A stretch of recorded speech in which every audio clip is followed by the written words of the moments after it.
ಎಲ್ರಿಗೂ ನಮಸ್ಕಾರ. ನಾನು ಅಡ್ವೊಕೇಟ್ ಸಂಧ್ಯಾ ಗೌಡ. ನಾನಿವತ್ತು ಸರ್ಕಾರ ಮಂಜೂರು ಮಾಡುವಂತಹ ಜಮೀನುಗಳು ಯಾವುದು, SC ST ಅವರ ಆಸ್ತಿಯನ್ನ ಖರೀದಿಸಬಹುದಾ, ಇವೆಲ್ಲದರ ಬಗ್ಗೆ ತಿಳಿಸ್ಕೊಡ್ತಾ ಇದ್ದೀನಿ. ವಿಡಿಯೋ ನೋಡೋದಕ್ಕೂ ಮೊದಲು ಸಬ್ಸ್ಕ್ರೈಬ್ ಮಾಡ್ಕೊಂಡು ವಿಡಿಯೋನ ನೋಡಿ. ನಾನು ಹೊಸದಾಗಿ ಯಾವುದೇ ವಿಡಿಯೋನ ಹಾಕಿದಾಗ ನಿಮಗೆ ನೋಟಿಫಿಕೇಶನ್ಸ್ ಬರುತ್ತೆ. ನನ್ನನ್ನ ಕಾಂಟ್ಯಾಕ್ಟ್ ಮಾಡಬೇಕು ಅಂದ್ರೆ ಡಿಸ್ಕ್ರಿಪ್ಷನ್ ನಲ್ಲಿ ನಂಬರ್ ಇದೆ, ಕಾಲ್ ಮಾಡಿ ಲೀಗಲ್ ಅಡ್ವೈಸ್ ಅನ್ನ ತಗೋಬಹುದು ಅಂತ ಹೇಳ್ತಾ ವಿಷಯನ ಸ್ಟಾರ್ಟ್ ಮಾಡ್ತಾ ಇದ್ದೀನಿ. ಭಾರತದ ಸಂವಿಧಾನದಲ್ಲಿ ಭೂಮಿ ಹಕ್ಕು ಮೊದಲು ಮೂಲಭೂತ ಹಕ್ಕಾಗಿತ್ತು.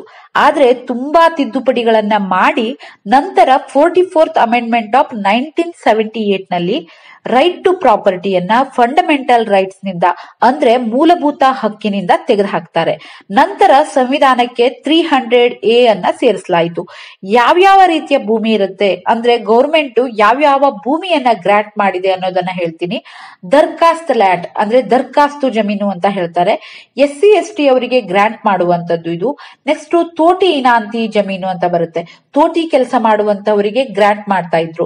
ನೀರ್ಗಂಟಿ ಜಮೀನು ಅಂದ್ರೆ ನೀರ್ಗಂಟಿಗರು ಅಂತ ಇದ್ರು, ಅವರಿಗೆ ಕೊಟ್ಟಿರುವಂತದ್ದು. ತಳವಾರಿ ಜಮೀನು ಅಂದ್ರೆ ತಳವಾರಿಗಳಿಗೆ ಗ್ರಾಂಟ್ ಮಾಡಿರುವಂತಹದ್ದು. ಶಾನುಭೋಗಿ ಜಮೀನು ಮತ್ತು ಇನಾಂತಿ ಜಮೀನು. ಈ ಇನಾಂತಿ ಜಮೀನನ್ನ ಎಲ್ಲಾ ಜಾತಿಯವರಿಗೂ ಕೂಡ ಗ್ರಾಂಟ್ ಮಾಡಿರುವಂತದ್ದಿದೆ. ಗೇಣಿ ಲ್ಯಾಂಡ್, ಟ್ರಿಬ್ಯುನಲ್ ಲ್ಯಾಂಡ್ ಇದು ಕೂಡ ಎಲ್ಲಾ ಜಾತಿಯವರಿಗೂ ಕೂಡ ಗ್ರಾಂಟ್ ಮಾಡಿರುವಂತದ್ದು. ಗುಂಡು ತೋಪುಗಳು ಅಂತ ಬರುತ್ತೆ. ಸೊ ನೆಕ್ಸ್ಟ್ ಗೋಕಾಡು ಜಮೀನು, ಗೋಮಾಳ ಜಮೀನು. ಈ ಗೋಮಾಳ ಜಮೀನು ಅಕ್ರಮದಿಂದ ಸಕ್ರಮ ಯಾವಾಗ ಆಗುತ್ತೆ ಅಂತ ಹೇಳ್ತೀನಿ. ಈ ಗೋವುಗಳು ಮೇಯ್ಲಿಕ್ಕಾಗಿ ಮೀಸಲಿರುವಂತಹ ಪ್ರದೇಶವನ್ನ ಗೋಮಾಳ ಜಮೀನು ಅಂತಿದ್ರು. ಅಂದ್ರೆ ದನಕರುಗಳ ಆಹಾರಕ್ಕಾಗಿ ಹುಲ್ಲುಗಳನ್ನ ಬೆಳೆಸಲು ಇರುವಂತಹ ಜಾಗ ಇದು. ಸರ್ಕಾರಕ್ಕೆ ಸೇರಿದಂತಹ ಜಾಗ ಆಗಿರುತ್ತೆ. ಗೋಮಾಳವನ್ನ ಬಗರ್ ಹುಕಂ ಜಾಗ ಅಂತ ಕೂಡ ಕರೀತಾರೆ. ಈ ಜಾಗವನ್ನ ಯಾರಿಗೆ ನೀಡಬಹುದು ಅಂದ್ರೆ ಸ್ವಂತ ಜಾಗವಿಲ್ಲದೆ ಗೋಮಾಳ ಪ್ರದೇಶದಲ್ಲಿ ನಿರಂತರ ಸಾಗುವಳಿ ಮಾಡಿಕೊಂಡು ತಮ್ಮ ಕಬ್ಜೆಯಲ್ಲಿ ಇಟ್ಕೊಂಡು ತಮ್ಮ ಕುಟುಂಬದೊಂದಿಗೆ ಆ ಭೂಮಿಗೆ ಅವಲಂಬಿತರಾಗಿರ್ತಾರೆ. ಅಂತವರಿಗೆ ಜಿಲ್ಲಾಧಿಕಾರಿಗಳು ಕೆಲವು ಷರತ್ತುಗಳೊಂದಿಗೆ ಜಾತಿಯ ಆಧಾರದ ಮೇಲೆ ಕೂಡ ಸಕ್ರಮ ಮಾಡಬಹುದು. ಗೋಮಾಳ ಜಮೀನನ್ನ ಮಾರಾಟ ಮಾಡ್ಲಿಕ್ಕೆಲ್ಲ ಬರಲ್ಲ. ಅದು ಆ ಭೂಮಿಯನ್ನ ಕೃಷಿಗೆ ಮಾತ್ರ ಅವಲಂಬಿಸಿರ್ಬೇಕು, ಅಂದ್ರೆ ಕೃಷಿಯನ್ನ ಮಾತ್ರ ಭೂಮಿಯಲ್ಲಿ ಮಾಡ್ಬೇಕು ಅಂತ ಕೂಡ ಇದೆ. ಹೀಗೆ ತುಂಬಾ ರೀತಿಯ ಜಮೀನುಗಳು ಇದಾವೆ. ಮದರ್ ಡೀಡ್ಸ್ ಗಳನ್ನ ನೋಡಿದ್ರೆ ಗೊತ್ತಾಗುತ್ತೆ ಮೊದಲು ಯಾವ ಲ್ಯಾಂಡ್ ಆಗಿತ್ತು, ಯಾರ ಹೆಸರಿಗೆ ಗ್ರಾಂಟ್ ಆಗಿದೆ, ಎಲ್ಲವೂ ಕೂಡ ಅದರಲ್ಲಿ ಇರುತ್ತೆ. ನಾನು ಹೇಳಿರುವಂತಹ ಈಗ ಜಮೀನುಗಳೇನಿದಾವಲ್ಲ ಇವೆಲ್ಲವೂ ಕೂಡ ಗ್ರಾಂಟ್ ಮಾಡುವಂತಹ ಜಮೀನುಗಳು. ಆದ್ರೆ ಇದೆಲ್ಲಾ ಜಮೀನನ್ನ SC ST ಅವರಿಗೆ ಮಾತ್ರ ಕೊಡುವಂತದ್ದು ಅಂತಲ್ಲ, ಬೇರೆ ಜಾತಿಯವರಿಗೂ ಕೂಡ ಕೊಡಬಹುದು. ಈ SC ST ಲ್ಯಾಂಡ್ ಏನಿದೆ ಅಲ್ಲ, ಇದ್ರ ಬಗ್ಗೆ 1979ರಲ್ಲಿ ಒಂದು ಕಾಯ್ದೆಯನ್ನ ತರ್ತಾರೆ, ಒಂದು ಆಕ್ಟ್ ಅನ್ನ ತರ್ತಾರೆ.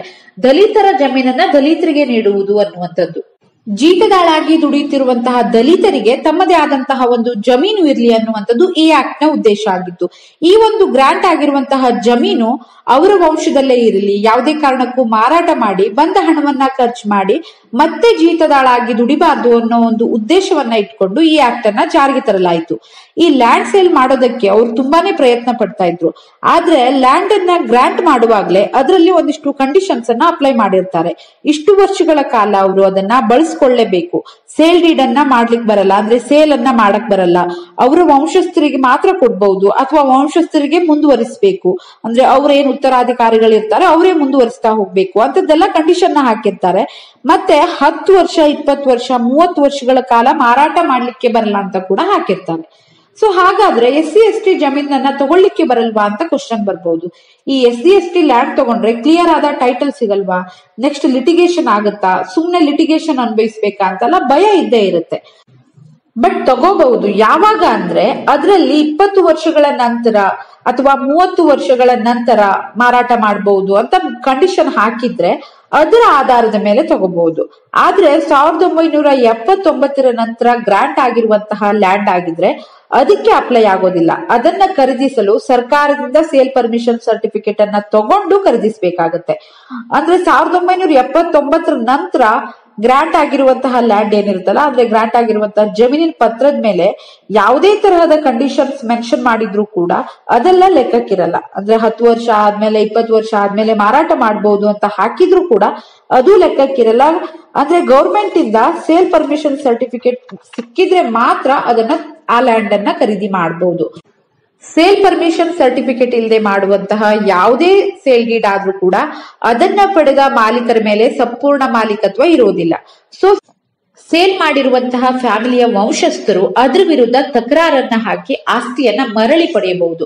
ಎಸಿ ಅವರಿಗೆ ಲೆಟರ್ ಅನ್ನ ಹಾಕಿ ಅವರ SC/ST ಸಮುದಾಯದ ಜಾತಿ ಪ್ರಮಾಣ ಪತ್ರವನ್ನ ಹಾಕಿ ಸೇಲ್ ಆಸ್ತಿಯ ವಿವರ, ವಂಶವೃಕ್ಷ ಎಲ್ಲವನ್ನ ಹಾಕಿ ಒಂದು ಕಂಪ್ಲೇಂಟ್ ಅನ್ನ ಕೊಡ್ಬೇಕಾಗತ್ತೆ. ನೆಕ್ಸ್ಟ್ ಎಸಿ ಅವರು ತಹಶೀಲ್ದಾರ್ಗೆ ಸೂಚನೆಯನ್ನ ನೀಡಿ ಸೇಲ್ ಡೀಡ್ ಅನ್ನ ಕ್ಯಾನ್ಸಲ್ ಮಾಡಿಸ್ತಾರೆ. ಅದೇ ಸೇಲ್ ಪರ್ಮಿಷನ್ ಸರ್ಟಿಫಿಕೇಟ್ ಇದ್ರೆ ಖರೀದಿ ಮಾಡಿದವರಿಗೆ ಪ್ರಾಬ್ಲಮ್ ಆಗಲ್ಲ. ಇದೆಲ್ಲವನ್ನ ಗಮನಿಸಿ ಆಸ್ತಿ ಖರೀದಿಸುವಾಗ ಎಚ್ಚರಿಕೆಯಿಂದ ಎಲ್ಲವನ್ನು ಸೂಕ್ಷ್ಮವಾಗಿ ತಿಳಿದುಕೊಳ್ಬೇಕಾಗತ್ತೆ. ಸರಿಯಾಗಿ ಪರಿಶೀಲಿಸದೆ ಖರೀದಿ ಮಾಡಿ ಆದ್ಮೇಲೆ ಲಿಟಿಗೇಷನ್ ಆದ್ರೆ ತುಂಬಾನೇ ಕಷ್ಟ ಆಗುತ್ತೆ. ಅದಕ್ಕೆ ಖರೀದಿಸುವ ಮೊದಲು ಎಲ್ಲಾ ದಾಖಲೆಗಳನ್ನ ಪರಿಶೀಲಿಸಿ. ಅಂದ್ರೆ 1979 ಮೊದಲು ಗ್ರಾಂಟ್ ಆಗಿದ್ಯಾ ಅಥವಾ ನಂತರ ಗ್ರಾಂಟ್ ಆಗಿದ್ಯಾ, ಕಂಡೀಷನ್ಸ್ ಗಳು ಏನಿದಾವೆ ಎಲ್ಲವನ್ನ ನೋಡಿ, ನೆಕ್ಸ್ಟ್ ಸೇಲ್ ಪರ್ಮಿಷನ್ ಸರ್ಟಿಫಿಕೇಟ್ ಇದೆಯಾ ಇದೆಲ್ಲವನ್ನ ನೋಡಿ SC/ST ಜಮೀನನ್ನ ಖರೀದಿಸಬಹುದು ಅಂತ ಹೇಳ್ತಾ ವಿಡಿಯೋನ ಇಲ್ಲಿಗೆ ಮುಗಿಸ್ತಾ ಇದ್ದೀನಿ. Thank you so much.